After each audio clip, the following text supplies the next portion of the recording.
రాజ్యాంగాన్ని రద్దు చేసే కుట్రలో భాగమే అమిత్ షా వ్యాఖ్యలు. అంబేద్కర్ పై అమిత్ షా చేసిన వ్యాఖ్యలను వెనక్కి తీసుకోవాలి. వామపక్ష పార్టీలు, దళిత సంఘాల డిమాండు.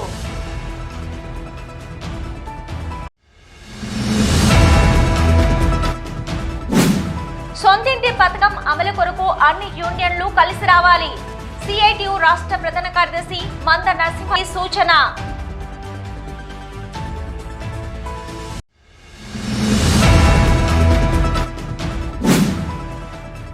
శ్రీధర్మ శాస్త్ర నిత్యాన్నదాన వేదిక ఆధ్వర్యంలో గోదావరికని పోచమ్మ దేవాలయం ఆవరణలో ఘనంగా అయ్యప్ప స్వామి పడిపూజ మహోత్సవం.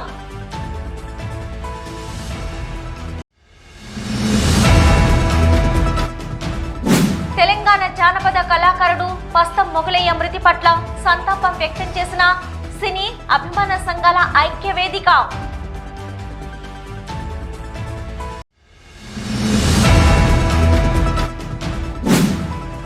సింగరేణి ఆవిర్భావ దినోత్సవ వేడుకల్లో భాగంగా బెల్ బేబీ షో కార్యక్రమ నిర్వహణ.